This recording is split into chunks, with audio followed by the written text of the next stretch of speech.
Welcome to Supply Chain Management. Now I know most of you have spent your childhood evenings dreaming of taking your first supply chain management course. But for those handful of you who might not know what supply chain management is, let me provide you a brief explanation. Let's take a simple product, like a bottle of water. Clean water, a plastic bottle, a plastic cap, and a label. Buying them at the store or vending machine might cost you about $1.50. How much of that do you think is profit? Nope. Wrong. Wrong again. Not likely. Water. A plastic bottle and a label. That couldn't cost more than 50 cents. And if you buy them in bulk, how could each bottle not give you at least $1 in profit? Seriously. If you think you can make $1 per bottle, you should drop out of college right now and get into the bottled water business. You see, this right here illustrates one of the most common consumer misconceptions. Product cost is not equal to material cost. And in business, you don't have the luxury of thinking only as a consumer. You need to think like a business executive, or better yet, an entrepreneur. So, in order to figure out where all that profit went, we need to imagine what it took for that bottle of water to get into your hands. First, you need to negotiate the purchase of the empty bottles and caps. Those bottles will be much easier to transport if they're in boxes. We'll need to shrink wrap those bottles so they don't fall out of the box. We can move a whole lot of boxes quickly if they're all put on pallets. In order to move the pallets, you'll need a forklift, which means you'll need a forklift driver. That forklift will then take the pallet and put it into a truck, which will require a truck, driver, fuel, and insurance. Also, you'll need a label for that bottle of water. Therefore, you need to design the label, print the label, and get the label shipped to the plant. Another truck, driver, more fuel, and insurance. Our water bottling plant won't be free, and neither will the energy it uses. In our bottling plant, we'll have employees and bottling machines, and let's not forget the day-to-day items like light bulbs, garbage bags, machine parts, janitorial supplies, toilet paper, and anything else that will be used at the plant by the employees. Oh yeah, and we'll also need access to the drinking water.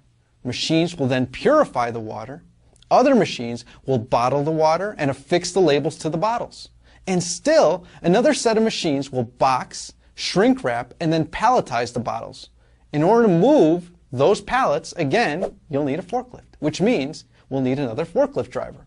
That forklift will then take the pallets and put them into trucks headed to the distribution centers. And, as we've seen, those trucks will require drivers, fuel, and insurance. Those distribution centers will also require employees, forklifts, and energy. From the distribution center, they'll head out to retail stores on still another truck, which will require a driver, fuel, and insurance. That store will need employees to unload the truck, stock the bottles of water on the shelf or refrigerator. If you have a refrigerator, you'll of course need energy. If we want to secure our stock, we may get a security guard or a security system. And of course, the store will likely get insurance. Also, imagine the costs associated with returning and replacing bottles that are damaged. Oh, and for some reason, even bottles of water sometimes have 1-800 numbers, which means you'll need a staffed call center to answer the customer's questions about your bottle of water. Wow! All those materials, boxes, people, machines, buildings, energy, fuel, and vehicles, they cost money. Those things weren't free, and they probably weren't used efficiently, and it's likely that several bottles didn't survive the journey to the consumer. Oh, and by the way, the employees at the water company, you know, the ones that work in finance, accounting, marketing, human resources, and IT, they want a paycheck too. So, through that simple example of a super simple product, we're beginning to see that companies face challenges when they buy things, make things, move things, sell things, and service things, which includes repair and maintenance. Oh, and let's not forget, companies need to do all of these things using sustainable materials, energy, and methods. Guess whose job it is to make sure that all these things happen flawlessly, with minimal effort, and of course at minimal cost? You guessed it, supply chain managers. The supply chain manager needs to be able to do all of these things. They need to give the customer the product they want, when they want it, as often as they want it, for a reasonable price, while still managing to make a profit. This requires world-class skills and knowledge in the study of supply chain management. There's that scary term again, supply chain management. Let me try to make it friendlier by shuffling around the words.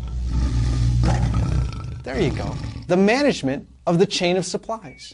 For some reason, that just seems a whole lot easier to understand, doesn't it? But it also helps us understand the complex nature of supply chain management. I mean, the management of the chain of supplies. Now let's think of other products and what their supply chains might encompass.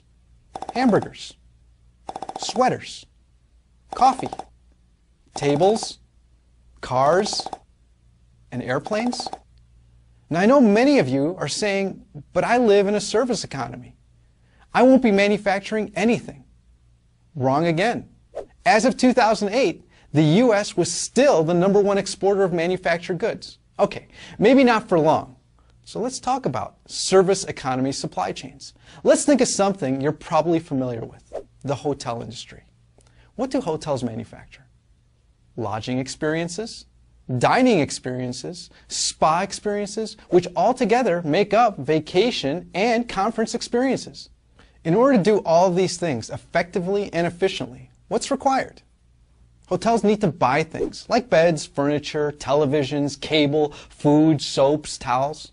They also make things, or in this case, manufacture services, like housekeeping, meals, massages, and special events. Hotels also move things, like transporting clean towels and food to and from the rooms, as well as transporting guests and their luggage to and from the airport. They even sell things, like in-room movies, internet services, and tickets to events. And finally, they also provide services, such as making reservations, organizing events, making wake-up calls, and even cleaning and pressing clothes. Once again, we see that the fundamental skills learned in supply chain management can be used to manufacture service experiences as much as they aid in manufacturing products. Well, I hope that this has given you an idea of what supply chain management is all about. You see, this is the reason why little kids all around the world want to be supply chain managers.